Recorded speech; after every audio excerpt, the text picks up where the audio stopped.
Coming up on This Week in Radio Tech, we're at WEKT in Elkton, Kentucky. Going to be talking with Beth Mann today and a couple of her employees, program director and operations manager, about small town AM radio, making improvements both in technical quality and in community service. It's all coming up next on TWiRT. This Week in Radio Tech is brought to you by Broadcasters General Store with outstanding service, savings, and support. Online at bgs.cc. By Broadcast Bionics with the Bionics Studio, including talk show control, social media, and visual radio. Broadcast Bionics brings exceptional audience engagement to radio and TV. By Angry Audio. Audio problems disappear when you get angry at angryaudio.com.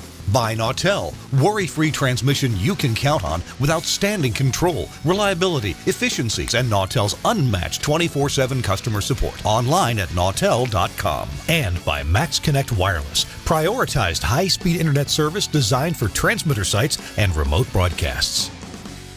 Hey, welcome into This Week in Radio Tech, the show where we talk about everything from the microphone to the light bulb at the top of the tower. I don't know if Beth's tower has a light bulb, at least not this one.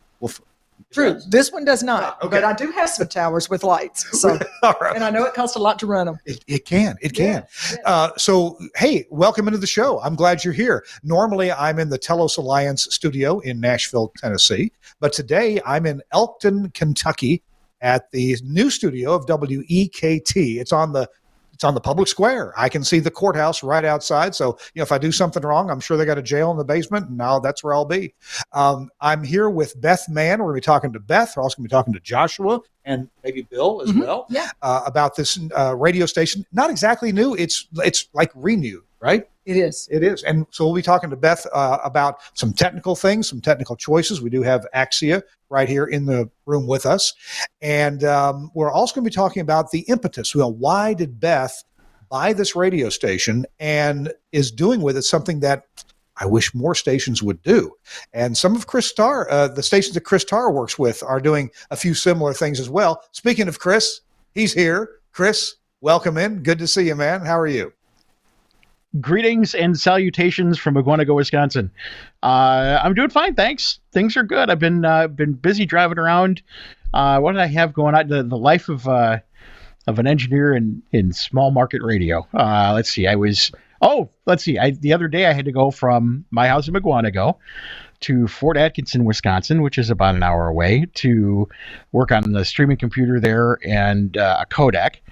Then I went from there to Portage, Wisconsin, which is a 2-hour drive. Had to do a codec there and a couple other minor things. Then I went from there to West Bend, which is another 2-hour drive because we're moving into a new facility there. And then I finally got to go home. So that was just one day this week that I was on the road, and there have been many more recently. So been busy. I'm going to guess that you have a few hotel points built up, Chris Starr. In fact, there is more than one hotel where I'm addressed as Mr. Tar. So, you got that right. Hi, Mr. Tar. We have your bed waiting for you. That's right. Hey, it's true story. There's one hotel that I stay at, and the day manager knows me by name, so I'll walk out in the morning and, oh, hi, Chris, how you doing? Back again? And, yeah, I'm back again, and I'll be back again later. So that's the life. Well, Chris, I must say you have the personality that a lot of people know you and call you by your first name. Don't they? Yeah, well, I wish that more people would, because it's usually just, hey, jerk, or, you over there. Sir, I don't believe that for a second. Hey, we've got several guests to be on our show today, and one of them is Beth Mann. Hello, Beth. How are you? Hey, I'm doing great. Good to see you. You've been on the show before. I have been on the show before. We did a radio museum feature. I don't know, right after we opened the radio room that now has about 3 times the radios that it had when you were there. It didn't have any room in it before. I know. I just had to keep rearranging. We had to go up and out and back. So, yeah, we're at about 350 radios now. Now, the place where we talked to you before is your headquarters, your cluster of stations in what town? In Cadiz, Kentucky. And the radio room we opened in late 2019, and we started kind of letting the public become more part of that right at the end of the year. And then, of course, 2020, we all know what happened. So for our viewers who didn't see that, this radio room that you mentioned is part of a community room. So you've taken your radio station facilities and it looks to me like you actually make this available, certainly for station events. And if some community organization needs to have an event, you may be open to that idea. Yeah, we host a lot of things there. We've never really rented the space out. We didn't build it for that because we have plenty of facilities like that. We don't want to compete with them in any way. But we've hosted the historical societies. We've hosted chamber events. We've hosted our own parties. We've hosted the Big Deals Conference, which is, by the way, out of Minnesota. We've hosted that several years now. We've hosted broadcasters events and several different things there, and it's a lot of fun. And I must say, for small town radio, my impression is your stations do pretty well. You've got a good sales staff, and you've got a lot of good local programming going on for local stations. Absolutely. I mean, we are 100% believe that a great station has to have both. You have to have terrific programming, and then you have to have a terrific sales team. If you're short one or the other, you're probably going to come up short at the end of the year. And I'm going to guess that your experience with other media, specifically television, but also you seem to have a great online presence, that kind of plays into your sensibilities about promotion, outreach, and getting news out, not just through the normal radio airwaves, but other ways as well. Absolutely. Digital is huge in our company. We adapted very early. We had websites before 2000, long before 2000. We had about 19, I guess our first site was probably 95 or 6. And so digital is big for us. I mean, we bill a lot of revenue on digital, but we get it. We understand it. And in fact, this station, we built largely around the digital products. So excited about that. Well, and this station is what we're going to be talking about during this podcast, WEKT. It's a 500 watt daytime station and 18 watts at night. So, it doesn't have huge coverage at night, but they are hugely involved with the local community. And we're going to look a little bit at the technical facilities, but mostly talk about what Beth's vision is and how that can work in a small town. We also have the program director for WEKT is going to be Joshua's going to be with us. And Bill, what's Bill's title? What does he do? Bill is our operations manager and program director for the whole country, stations, all of our stations, actually. He's kind of my number 2 guy. Okay. I mean, he and I've been together 20 plus years. Okay, good deal.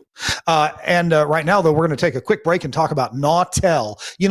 Winter is a great time for you to maybe take a little break, relax, get in front of your computer or your mobile phone, whatever it is, your tablet, and take a look at some educational opportunities from Nautel. This is one of the things I love about Nautel. Nautel not only supplies great AM and FM transmitters and HD radio systems and DAB systems and DRM systems. They do all that, of course, but they also are highly involved, just as Beth is with her community. Nautel is involved with the engineering community, providing you with a lot of educational opportunities online. If you need to go review something quickly, you can do that at nautel.com. You can go to their webinar page. You can also look at all their other resources that they have available online. The Transmission Talk Tuesday discussion roundtables, those are on hold for a little while. We'll find out from Jeff Welton when those get back on. But there's lots and lots of other archived shows that you can watch and webinars as well. Anything from translators, disaster survival, digital radio, the business of radio, the Nautel users group, HD radio, all the Transmission Talk Tuesdays are archived as well, plus webinars about AM transmitters and FM transmitters, site care, tools and analysis. So lots and lots of things available at the Nautel website. I really hand it to Nautel.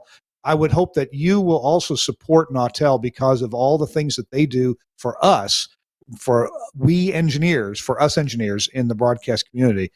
Give them a little love back and check out their website. Thanks a lot, Nautel, for sponsoring This Week in Radio Tech. It's very much appreciated. Chris, you take care of a lot of small town stations. Beth owns some small town stations. We were talking before the show started about some similarities. And Chris, why don't you give us a little rundown of some of the things that stations that you work with are doing in your communities, and then we'll compare that with what Beth has to say. Sure. Well, my coworker who basically built the company from the ground up to, 20 some stations now, is a radio guy like the rest of us, and he very firmly believes in the power of radio in terms of making local connections, serving local advertisers and listeners, getting them together.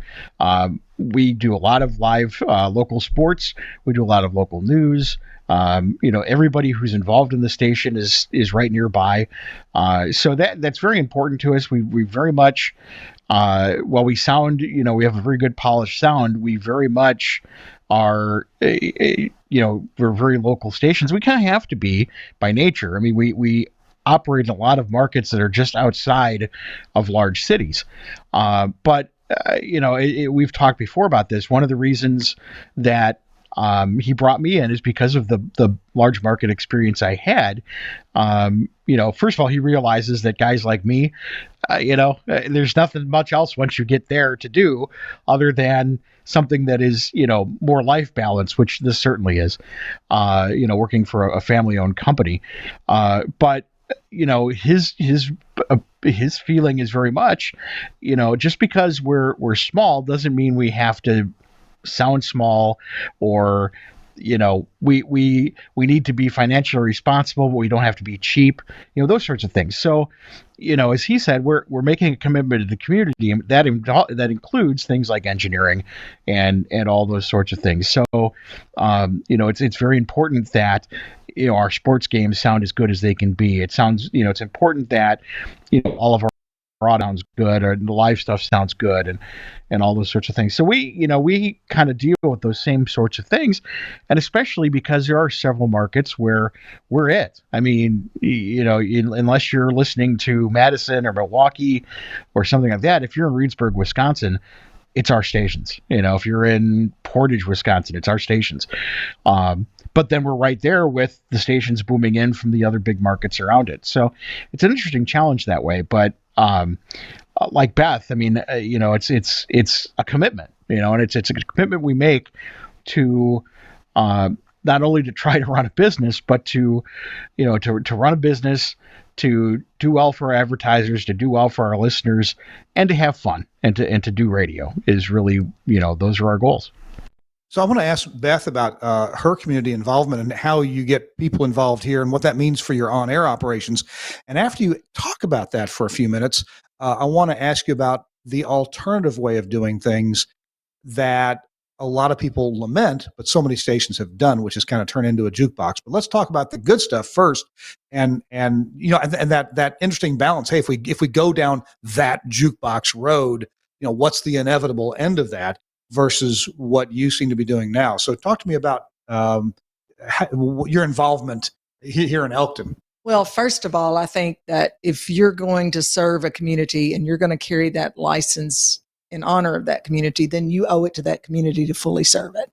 So to me, it's super serve on steroids, and that's just expectation. That's lowest unit right there. You have to be willing to super serve the community you're in. If you can't do that, then I think you should pass and let someone else have that opportunity. So when we started looking at whether we were going to buy this station, one thing that we looked at is, can we staff that and do the job that we need to do to really super serve it? And I think you have to be in the community. You have to be willing to put everything you have into it. And so we've done that. I was really fortunate. My first job in broadcast industry was when I was in college, and it was in low power television.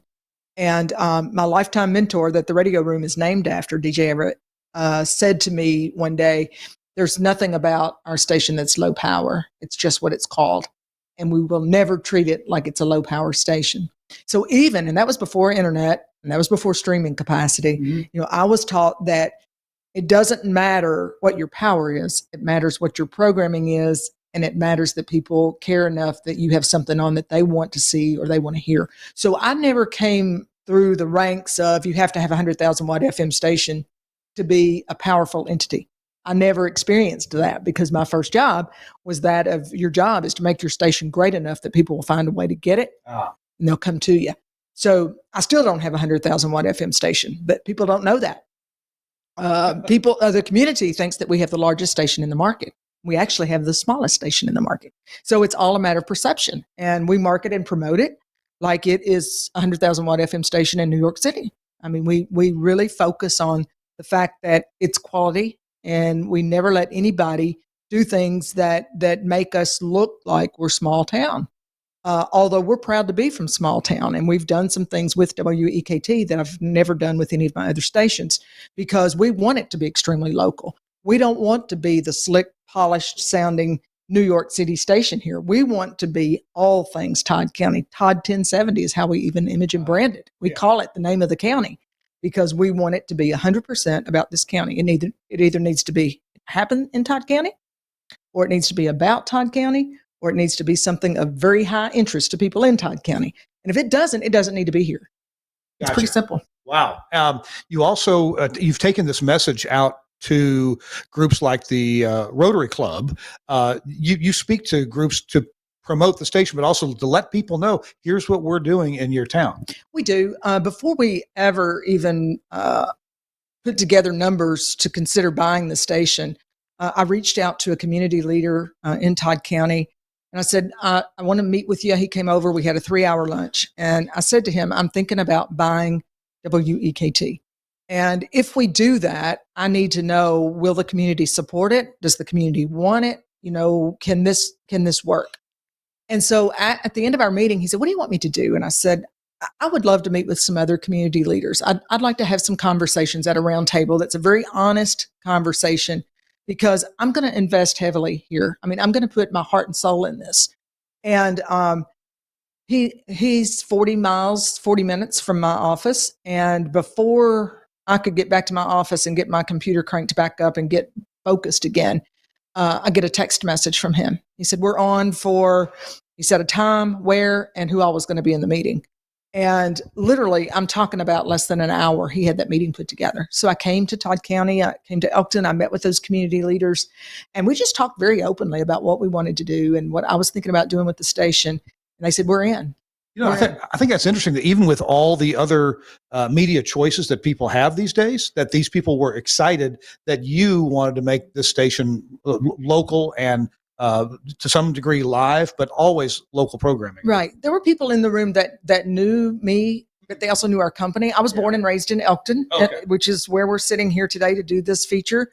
Moved away from here when I was 12 years old.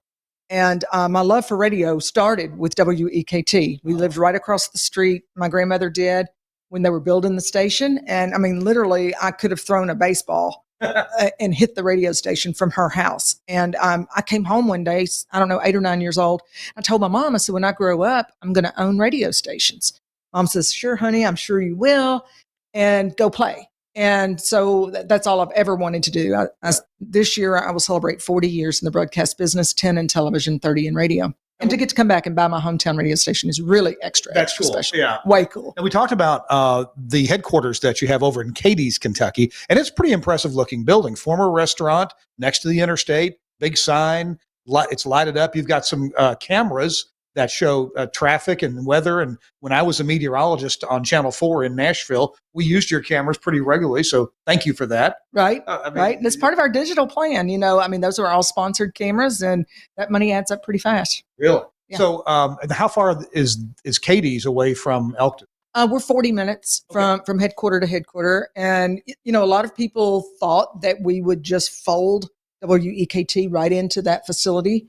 And that's not how we roll. I mean, each of our stations, we believe that we need a facility right there in the town that we're serving. So that's how we ended up with this facility right on the public square. We started with an empty building. I mean, this room was actually a conference room, a little small waiting area for an insurance company. Knuckles Insurance in Elkton. And they had a table and chairs and a little light fixture, and that was really just intended for people to be able to sit here and wait if they were waiting to see someone. And there was nothing else available on the square that would really fit our needs. There were maybe 2 buildings, and they were both really construction projects. And so that's how it happened. I mean, literally that company, they saw me peeking in the window one day. I was taking pictures of some opportunities that I thought we could be in comfortably. It was too small. I'm like, I don't think we can do this, which kind of helped lead to our decision to go digital in Axia. Gotcha. And so, yeah, let's touch on that real quick. And after our next commercial break, we're going to bring in either Joshua or Bill. And so this is your first studio where you've implemented some digital audio technology. Tell me about that decision. It is. Well, first of all, we're aging out on all of our other facilities, and we needed to be thinking about future. So January of last year, January of 2023, we established a futures team in our company, and it is our next generation of leadership. And so that team, we meet about every 5 or 6 weeks, and we talk about things that generation's focused on and what they're working on. And we're trying to prepare that generation for where we're going, what's next in the broadcast industry. And to me, I'm not worried about a competitor. I don't think that's going to be our greatest epic event that causes us to change the way we operate. It's going to be not training the next generation to love this industry the way I love it and the way Bill loves it. And so we're very focused on who's next, and we're putting a lot of energy in that. So this gave us a chance to put equipment in place that generation will be using for many, many years to come. And it was a great opportunity for us to learn how to use this equipment with this facility and this operation. And then when we get ready to go to the next level, we're not learning for the first time how to program something or how to set our presets. We've already done all of that. We're comfortable with it. And then we can make that transition on the other stations much more quickly and easily.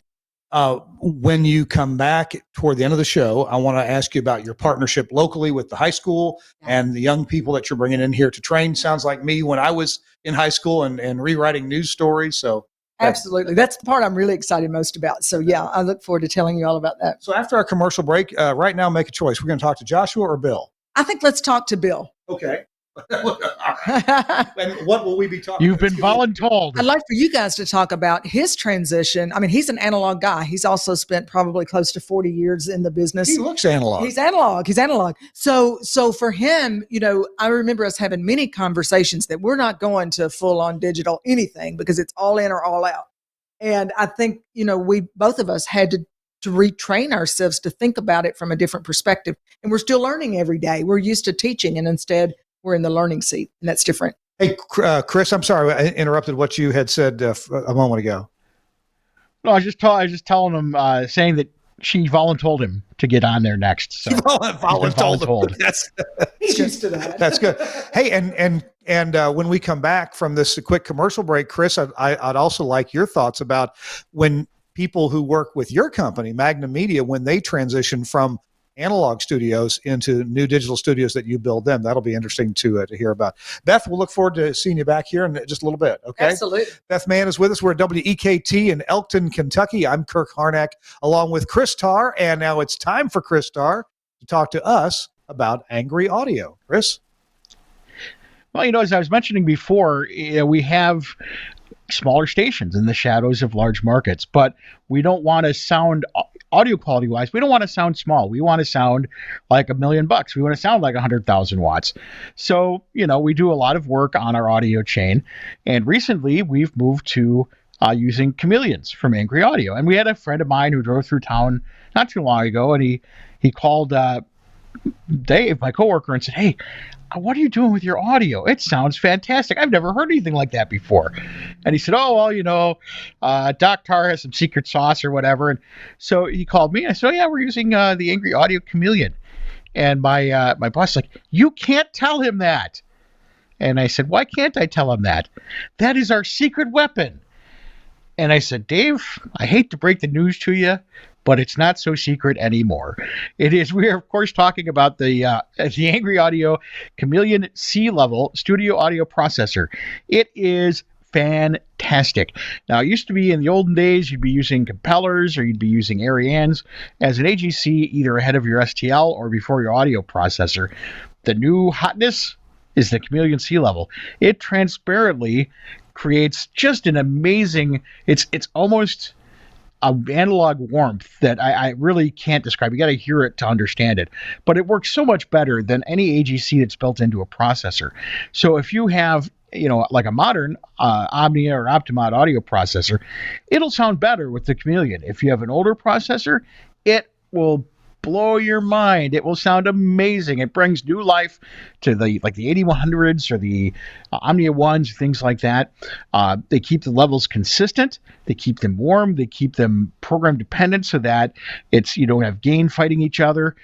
Different bands of gain control. Basically, I like to say, in Corny we trust. Cornelius Gould put a lot of work into this, and basically his efforts have paid off for the rest of us. And they come in different flavors. There's the C level for your on-air programming. There's also there's the C6. There's the C6S software processor.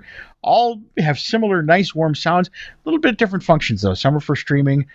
Some are for live streaming. Some are for audio projects like the plugin.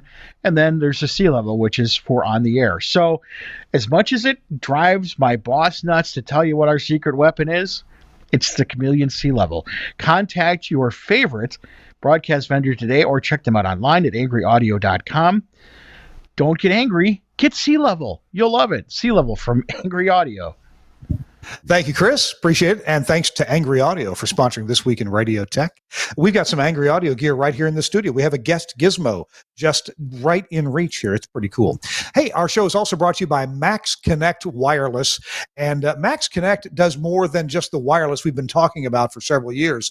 They're actually a full-service company providing engineering services to broadcasters all across the nation, really. They kind of focus on the Southeast and the Eastern U.S., but if you've got a job out West, they'll be glad to take care of that too. You ought to check out maxconnect.com. I know it's spelled funny, MAXXKONNECT, but they do things like studio construction, both analog and audio over IP. That means they can handle Wheatstone, Axia, those kind of things. They do transmitter installation, transmitter site upgrades. They have tower services available now, automation, installation, and setup, connectivity solutions between different sites. They do streaming services themselves, audio processor installation and setup. I got to tell you, they're good at that. Grounding installation and upgrades, and that's so key. You want to keep your equipment alive during thunderstorm season. Well, Max Connect will do the job right. They also do site monitoring and control. They can either set that up for you or they can handle it for you. Due diligence inspections if you're getting ready to buy or sell a radio station, and they do NRSC measurements, and they do those in full compliance with the FCC rules. So check them out if you would. Max Connect, that's Josh Bone and his company. What a good guy. I mean, this guy is just puts together an excellent company with great technical ideas and these high quality services. Max Connect, MAXXKONNECT.com. Thanks a lot, Josh Bone, for sponsoring This Week in Radio Tech.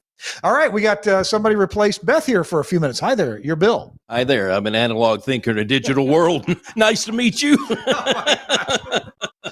So, Bill, you do operations here for the stations. What has that meant over the years? This has meant missing Christmas Eve with my family. I was sleeping in my car. I heard Chris saying that earlier, but it's continually learning, and a lot of my time is spent with people. And now more so, I've taken over a lot more of the engineering duties, which has been an eye opener for me. Hence, I always have look at that. I'm always prepared to adjust any transmitter. Yes, well done. Thank you, Chris. I like you already, buddy.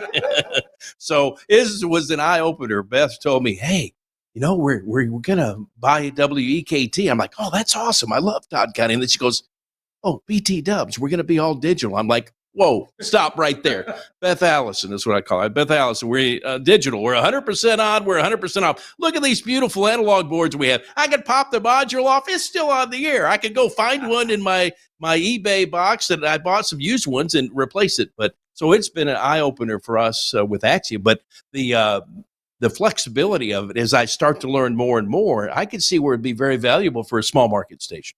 Yeah, and this is where a lot of stations that have never done digital before, and whether it's Axia or some of the other brands that are out there, typically they're capable of doing more than maybe the installer realizes. So we walked in here. Here we have an Axia IQX console. Yes. For those of you who may not know, this It looks like the Radius or the IQ consoles from Axia, but this has the mixing engine built into it. It's not external. Now, it also doesn't have any audio inputs or outputs on it. Yes, which blew my mind right away. I'm like, where's the XLR cable? Yeah. Well, there's not one. There's not one. So, yeah. It all comes in and goes out over the network, right? Which means that your audio inputs and outputs are somewhere else. But it also means that natively things like you've got a wide orbit automation here. It doesn't have a sound card. It's got an IP driver in it. So just with a network connection to a switch, it's connected to the console. But that also means that, some things are different. There's not a plug you can go plug into. Right. So, how do you test it? How do you, can you put a headphones on it or those little Fox and Hound sniffers? How do you listen for audio? That's exactly right. And once I got my head around it, and I didn't look at it as an analog mixing board. I looked at it as a computer. Then I thought, when I troubleshoot it like I would if I was having a problem with a computer, and that has helped me a lot. Well, before we leave here today, we got a couple of things that we can do more conveniently. I'm not saying better, but yes, we do. We will buy you dinner if you make this happen. I'll be a happy guy. Well, and the thing about most of these digital consoles, since they are defined in software, that means there's a lot of things you can do with them. And if you're used to an analog console, you don't even realize that you can do with them. So you wouldn't even think to ask. No, here's the crazy. When I started, we had a little Radio Shack strobe light, and you'd pick up the telephone, and then you have your mix minus, and you hook it up, you put the listener on there. Here we've got a Google phone number. We're almost there, but we're still trying to figure out. Okay, if somebody calls on this Google phone number, how do they hear the feed from the station on the line? And just learning how to massage and customize the software, the sky's the limit if you know some basics. Well, actually, you bring up a great point because with most consoles, with analog consoles, you had to set up a mix minus and wire that to the telephone hybrid. Yeah. Well, with a digital console like this one, I don't know about the other brands, but with the Axia ones, every fader can create a mix minus digitally, automatically. You don't have to think about it. And you just type in a few numbers in a field and voila, your mix minus is now feeding your telephone hybrid, or in your case, your Google Voice. That's excellent. So it's serendipitous. And hey, Chris, I've been, dealing with audio over IP now for, I guess, right at 20 years. It's really serendipitous when engineers, when radio stations get an audio over IP system, they're still thinking in the analog world. Well, can you make it do this and this and this? Because I used to do this in analog. And so it's cool when they figure out, I can do this and this and a couple other things. I can't tell you, Chris, how many times I've heard people say, Kirk, you never told me it would do X, Y, and Z. I said, well, I can't tell you everything. We'd be here all day. So Chris, I want to ask you. It took me a long time to get my head around it. For those reasons, I kept thinking in the analog realm. I will say, before I go any further, that they don't take liquids any better than the analog consoles. That's right. I'm not going to say any more than that, but it acts the same way when you spill stuff in it. I tended to overthink simple tasks like mix minuses and things like that, where I'm going to program bus 4 and no, it'll do that automatically. But then one of the coolest things, especially with the stations that I'm working on now, is the world that opens up once you get it. And you go, now wait a minute. And you start to think of all of these things that you've been doing and thinking, well, how can I integrate that into Axia? And a great example I've brought up before, and you and I have talked about this, is we have our playout system is Simian. And it used to be with Simian that you'd have to get these broadcast tool switchers to make switches, from satellite to live, or in our case, we would do sports through a phone patch and all those sorts of things. And those switchers are noisy and they're unreliable. Well, it turns out that we were fairly easily able to interface Simian with a few commands to change the audio routes inside of a node. And so we were able to replace all of our switchers with what we were already using with the Axia nodes.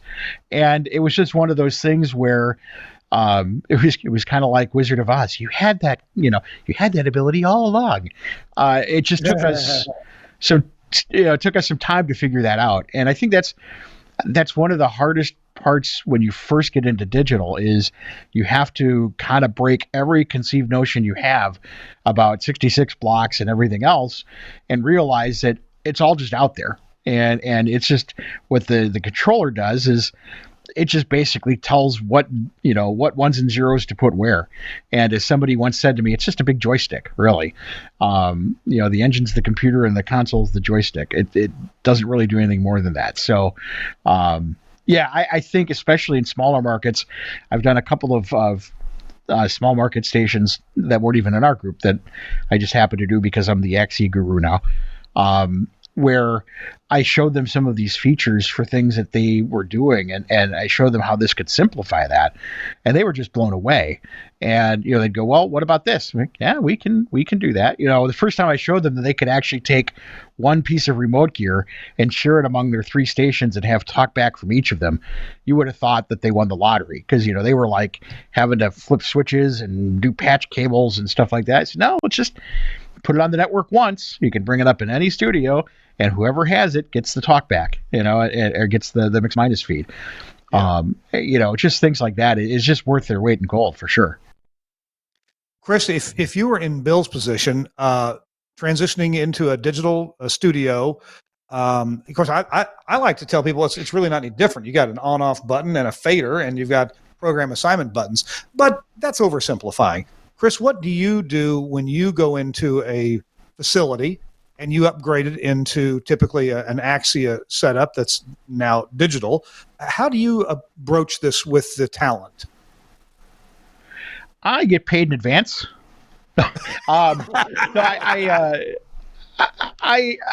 It's you'd be surprised, because I think sometimes we're so stuck in the old ways that we kind of step on rakes trying to recreate that. Ooh. Consoles are the same. The audio playback systems are the same. We keep trying to come up with analog looking things for digital. And, basically, the talk that I've had with the talent is, try to forget what you know. And one of the things that I've always been big on through my career is our job as engineers is to remove all the barriers that are there for the talent to be creative. And so I the way I tell it to them is, the sky's the limit. You just tell me what you want to do, and we can make that happen. But, don't think that, that this is just the way, this is a static situation. You want to move your microphone over to this side of the board in the morning?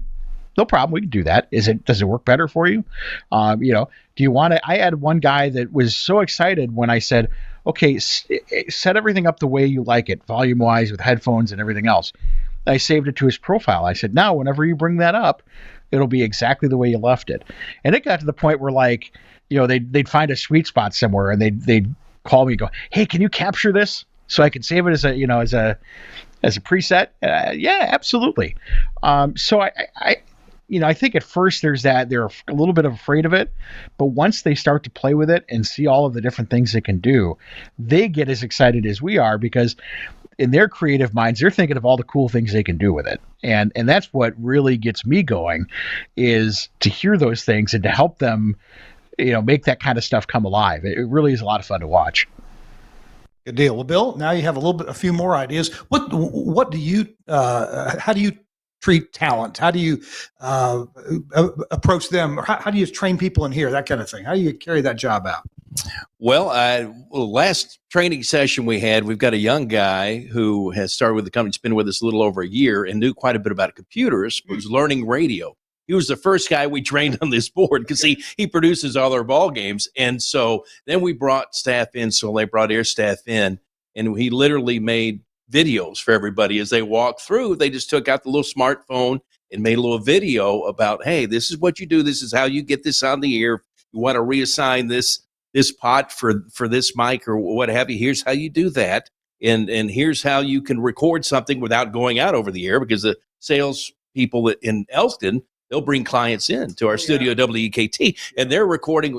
It's much better to have some of the client's voice on the ads than us all the time. So we bring them in, and they're very nervous at first, because they're like, I don't want to put this out on the air. But we've something today with Livewire that you showed me, which will help that. We could totally disable the board if we need to, and let the wide orbit do its thing while they record the client and not worry about.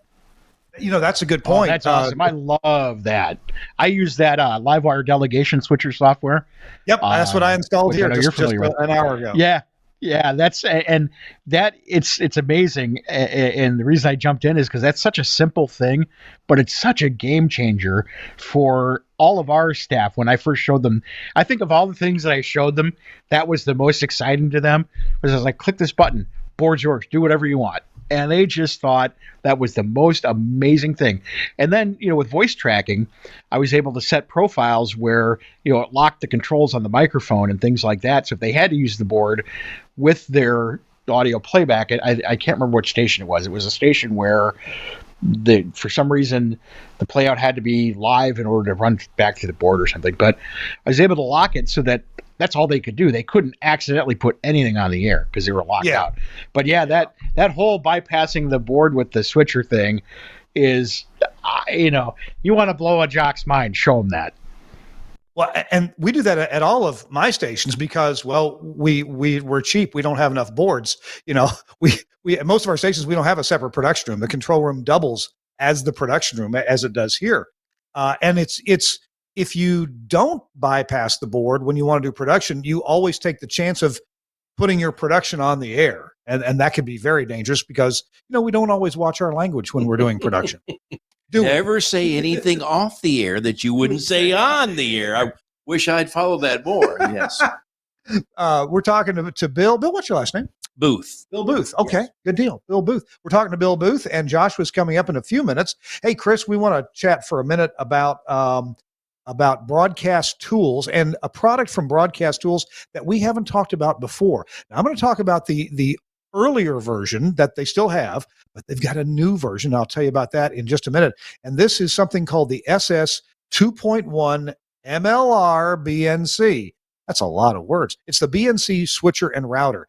The SS 2.1 MLR BNC is a transparent 2-input, dual output switcher router with mechanical latching relays and BNC connectors.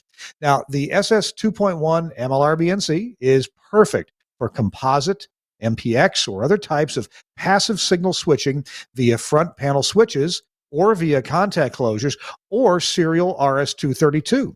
Now, the switching is accomplished with mechanical latching gold contact relays, and that means that the unit can route a signal in either direction if you want to use it backwards.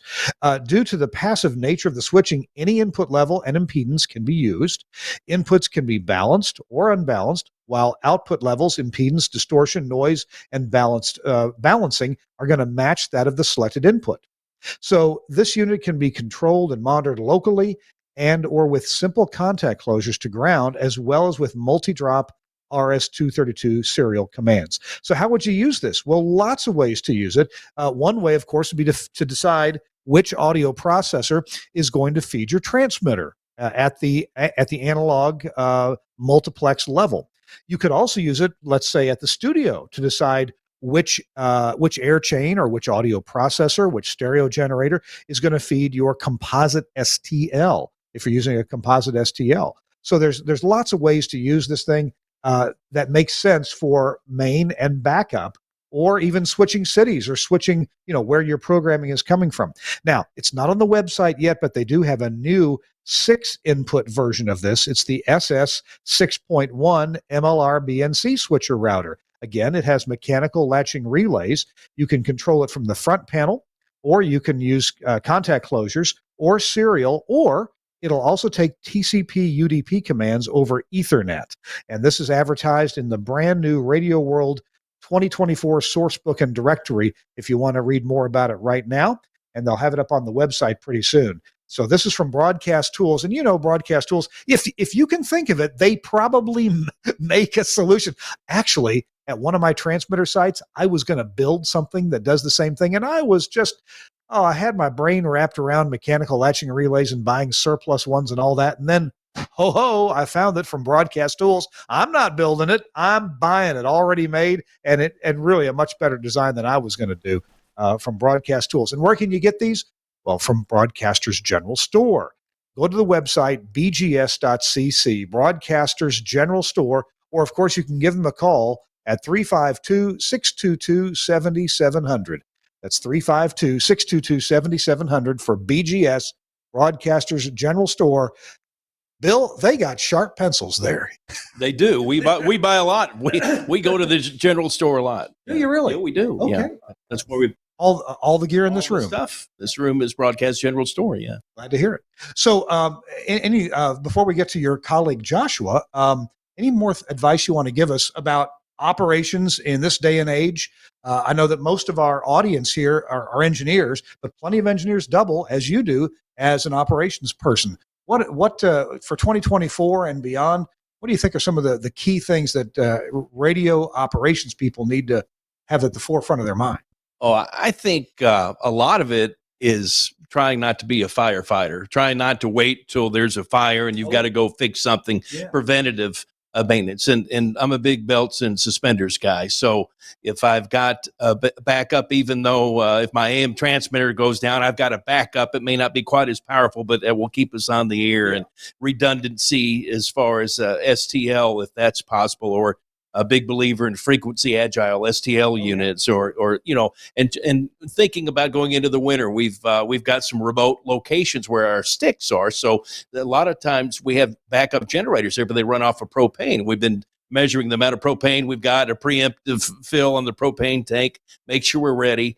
And engineer's best friend in the winter, I learned the hard way, is some spray de-icer. Because when you're going in to fix the transmitter that's broken, if the lock is frozen, you're not going anywhere. So, wasp spray in the summer in Kentucky and then de-icer in the winter, and you're good to go. I'm wondering, I see here at this studio, and it's just off camera, there's an electronic lock to unlock the studio door. Now, we're inside, temperature controlled. Do those things work in a cold environment, Now, I don't know. We don't have them in cold.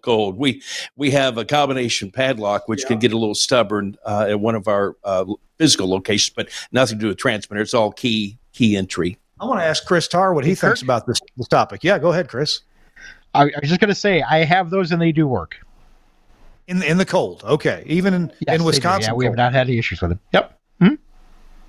Good to know. Does he have spray de-icer? You probably know more about winter than I do. Oh, I have cans of spray de-icer in the truck. I don't go anywhere. There's a couple things here in Wisconsin. We all have four-wheel drive, we all have spray de-icers, and we all carry chainsaws. So, but those are the kind of the trifecta there, because more often than not, we get so much snow that trees tend to fall across the access roads to the transmitter sites.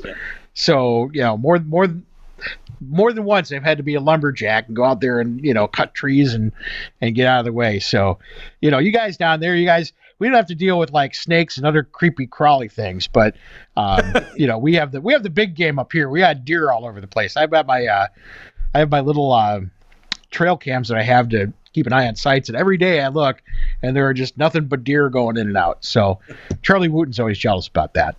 Oh, wow. Hey, and it's interesting, different places, you've got different critters to worry about. Right. Our guest last week was Paul Walker from KSKO in McGrath, Alaska, right?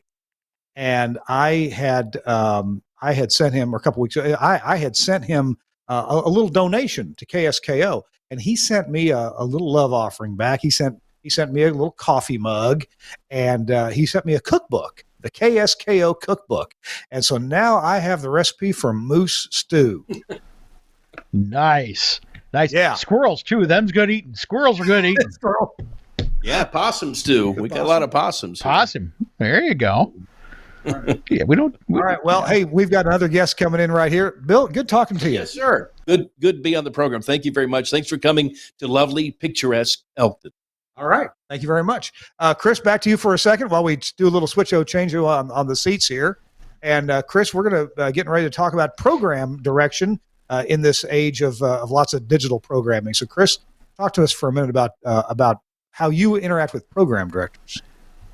Oh, that's easy, because I was one for many, many years. I was on the air and a program director. So, I think, first of all, it makes me very, a lot better at what I do, because I understand the challenges. I can understand the frustration when things don't work the way they're supposed to. But I also think one of the things that really helps is because I get that part of the business. So when a program director comes to me with some wild scheme, I don't say, well, why do you want to do that? Or, oh, that's impossible. I sit there and go, oh, that's cool. Let's do it. And I come up with a way to make it work.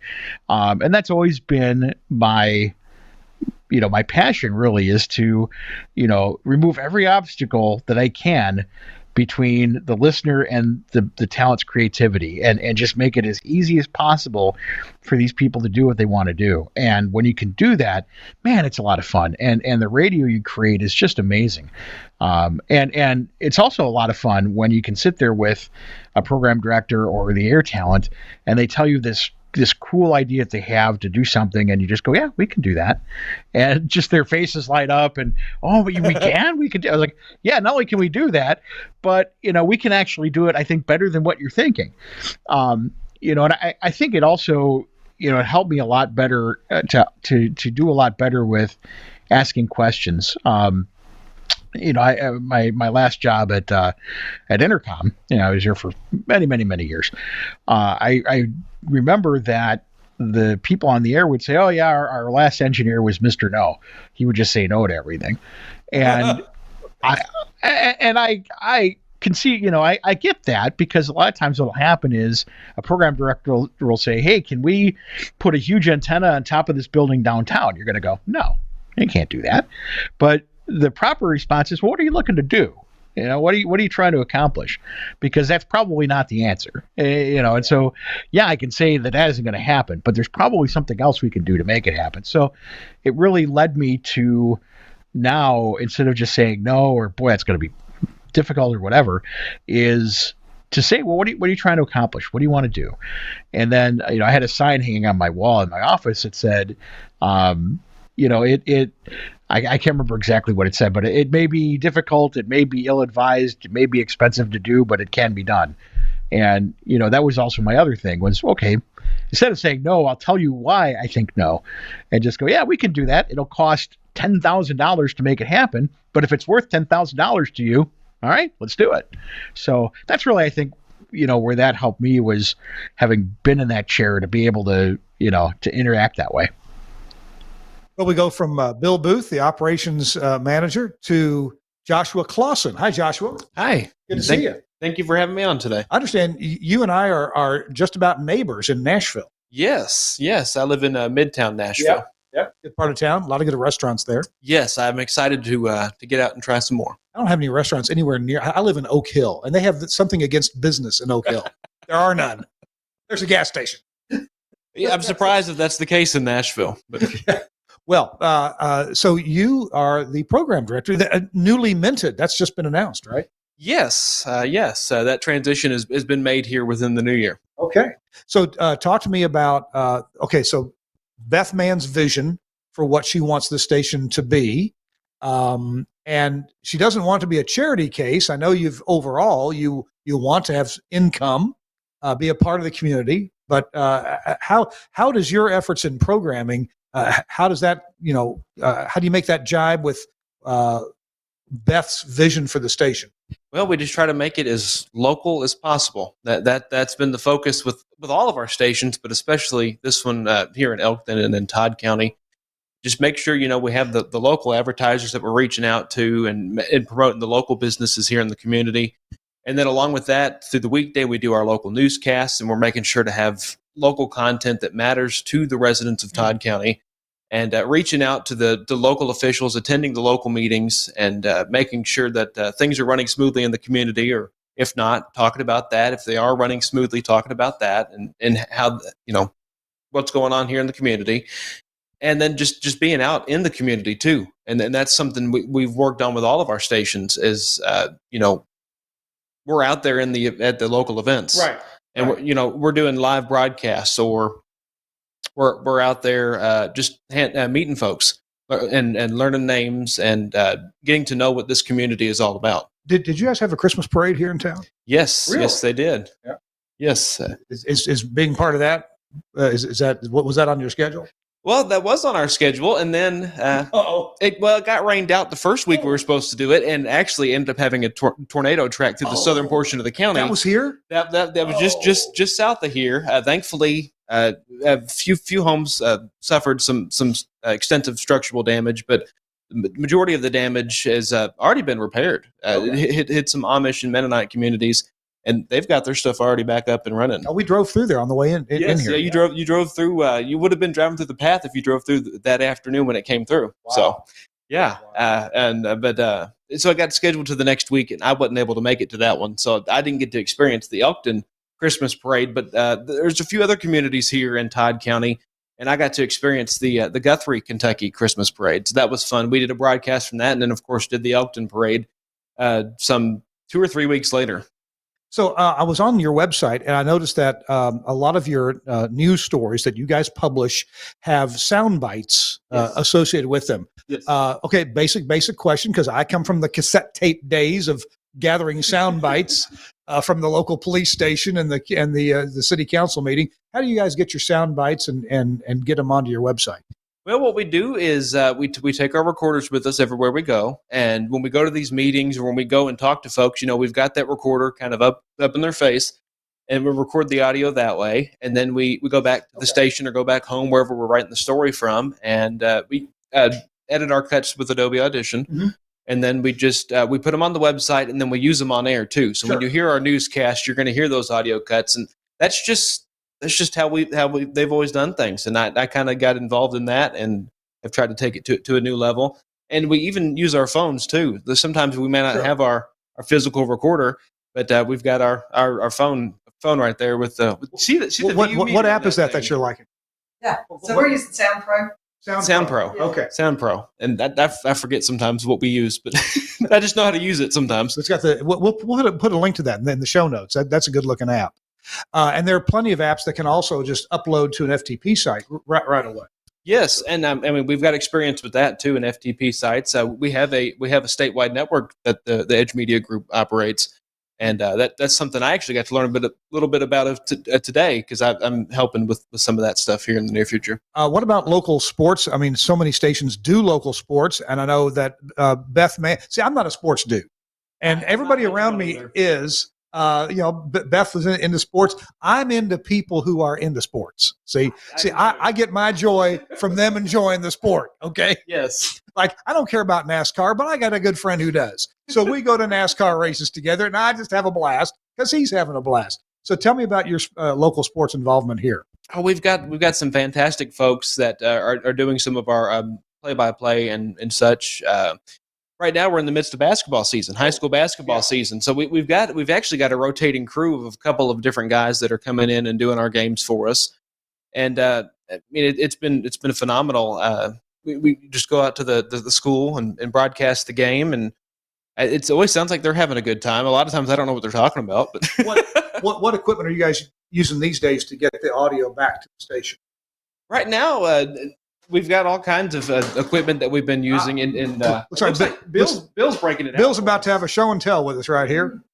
This is actually a new thing. This is going to simplify a lot of things. I've got one of these. They made fun of my Shure mixer and my headphone splitter and all the cables. So here we go. Here we go. I actually, we've done a couple of TWiRT shows with this exact same Zoom mixer because it plugs right into your computer. Now, so do you use a computer program to get the audio back, or do you make a SIP phone call? We have a mobile application. Yeah, we have a smartphone application that we're using. The name is escaping me for the moment. Is it a Comrex or Tyler? Riverside FM is what we're using here. Okay. That's what we use here, and we use the tie line and some of our other properties in CADAs. Okay.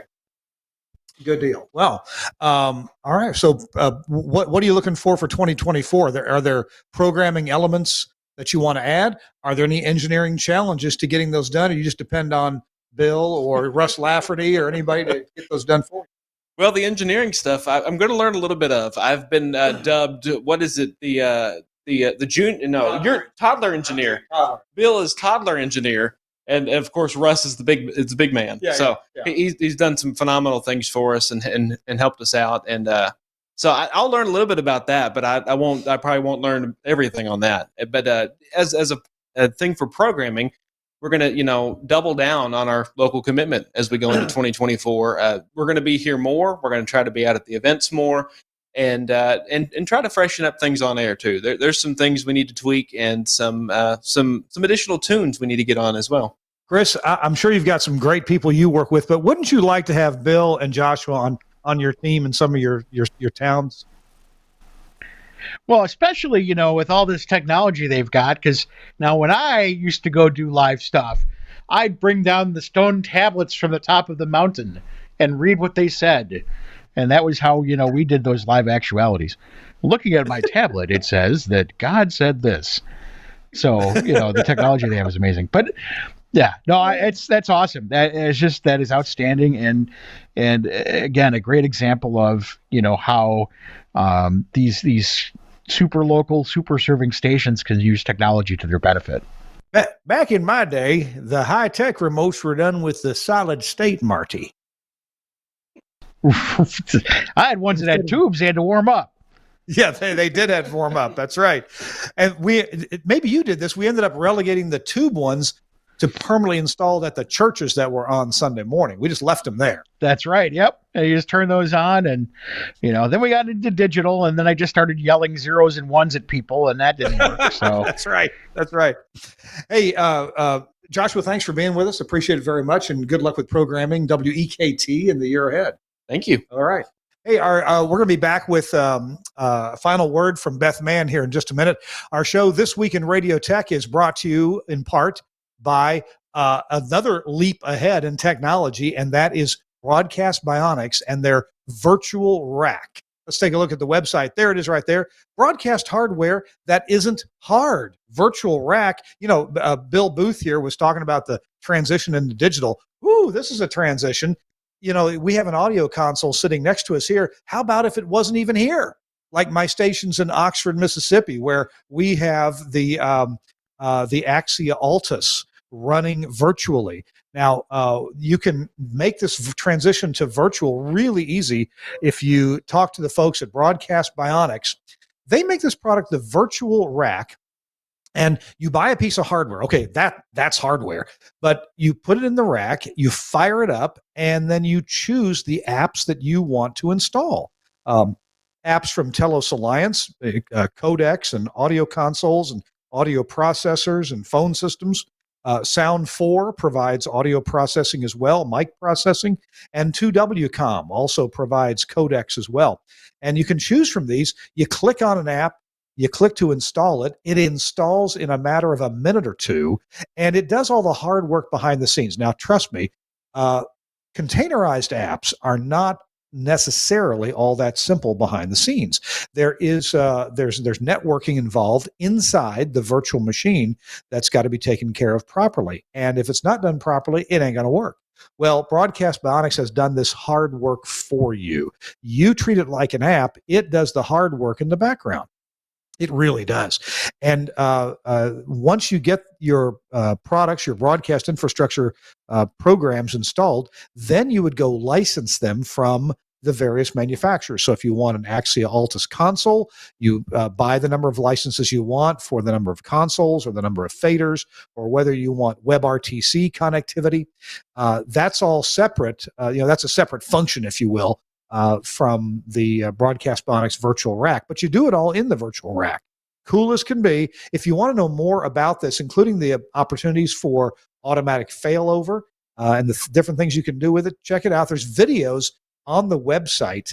And if you go to bionics.co.uk, then you can, and we'll have a link for it in the show notes here, then you can look at the different videos at the bottom of the page. In fact, Suncast, why don't you scroll down to the bottom of the page there so people can see there's several videos you can choose from. There we go. They've added one. There's 3 videos now that you can choose from, the showing demos of this. Hey, there's even a prior episode of This Week in Radio Tech where Dan McQuillan, the owner of Broadcast Bionics, was on our show, and he explains this in great detail over the course of an hour, how virtual rack works and what it means for you in terms of broadcasting advantage.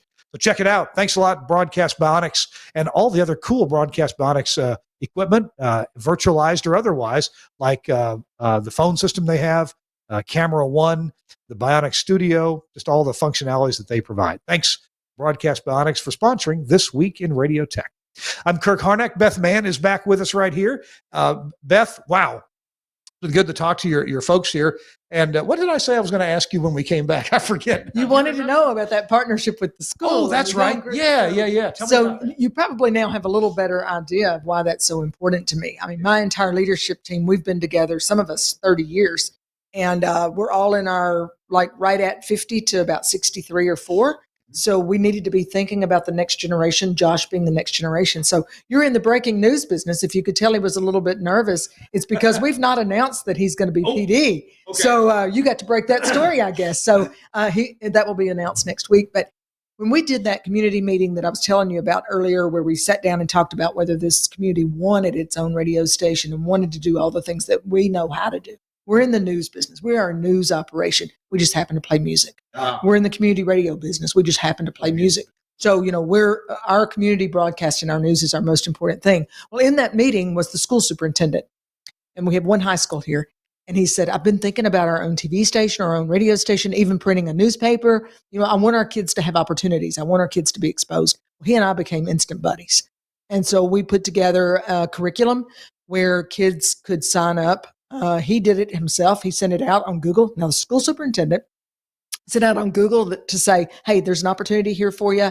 Would you be interested in these things? And it was sort of a survey, everything from photography to videography to audio design to engineering. Wow. Yeah. We had over 30 kids answer his message during the summer when they were on summer break to say, yes, I want to learn those things. In this small town? In this small town, over 30 kids. Wow. So instantly, he allowed me access to the kids. I came into the school with him. He attended the meetings with me. We started talking with the kids about this is radio, this is media, this is digital. These are all things that you can do right here at your own hometown media group. So we've got several kids involved already. We have a young man helping us do color for basketball.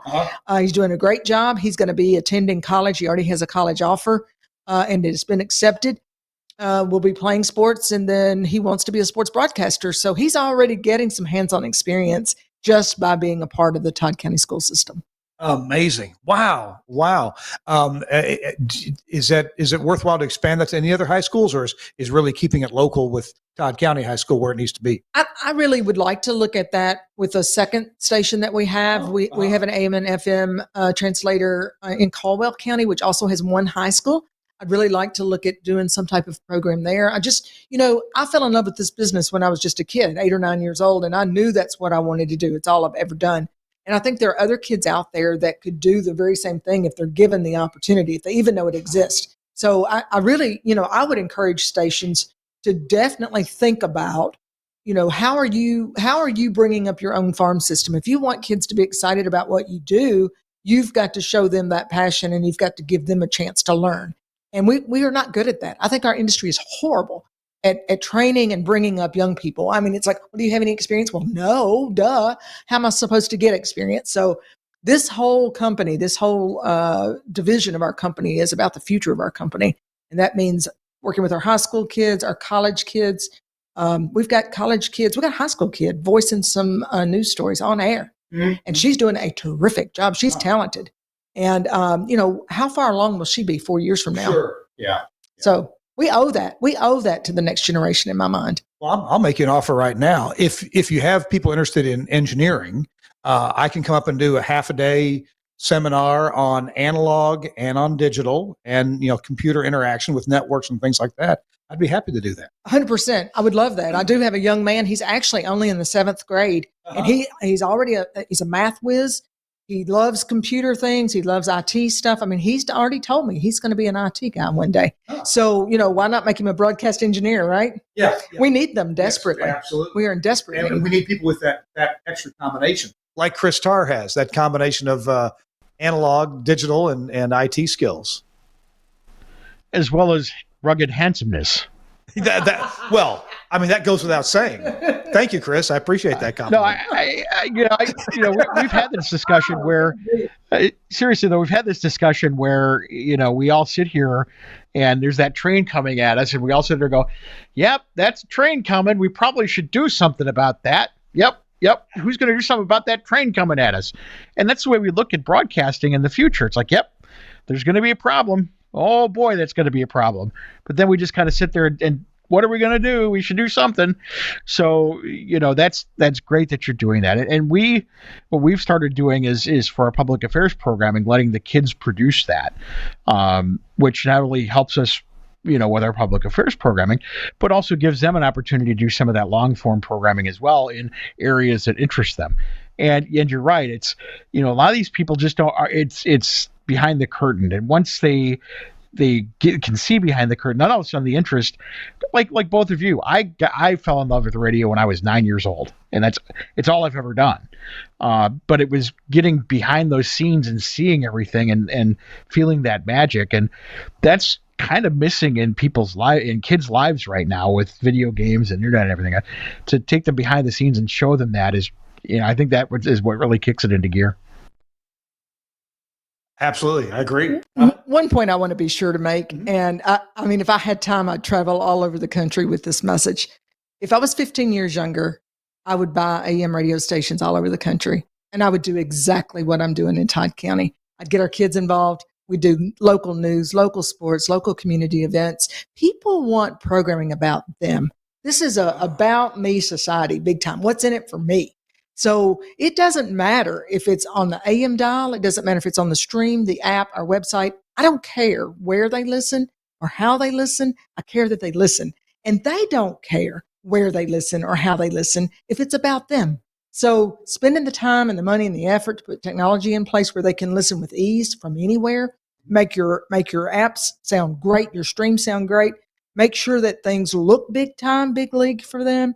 It's really not that difficult. It's not like when I started in the business, it cost a lot of money to sound good. Well, now you can sound really great for a lot less money. You just have to have the desire to do it. You've got to want to be good. And, I'm focused on how do we go from good to great? And all these guys that have AM stations that they could care less if they're on or not because they have a translator, or they could care less about AM programming. They're throwing it all on their big stick. I'm here to tell you, in Elkton, Kentucky, and Todd County, our AM is doing terrific because it's all about Todd County. Yeah. That's the key. And not only the city leaders and school leaders talking about you, but business leaders are too. Oh, for sure. I mean, every business we go in, they're listening to our station. They're proud to be a part of Todd 1070 because we've made it something that matters. It's not hidden. It's not in a horrible looking facility. It's not, a dirt floor. It's a really nice, beautiful facility, studios that are well done, all LED lighting and school colors right on the courthouse square. Chris, I found out about WEKT and what Beth had done here literally three and a half weeks ago. And you can see why I made it a priority to email Beth immediately. Hey, can we do a TWiRT show from up there? Kick off the new year with this enthusiasm for local radio. Well, then I'm sure you're trying to get tips because the story you always tell me is, I own part of a radio station, the part that doesn't make any money. Well, maybe I got the wrong partner, but I don't know. Oh, gosh. Hey, Beth, thank you so much for joining us. We got to go. We're out of time. My absolute pleasure. I've enjoyed it a whole lot. Thank you for not making me look stupid on IT issues. I've learned a lot through this project. I really have, even considering doing my own radio show. Well, we're going to stay a few more minutes and fix up the board for their convenience. Perfect. That is a great way to pay me for my time. Thank you.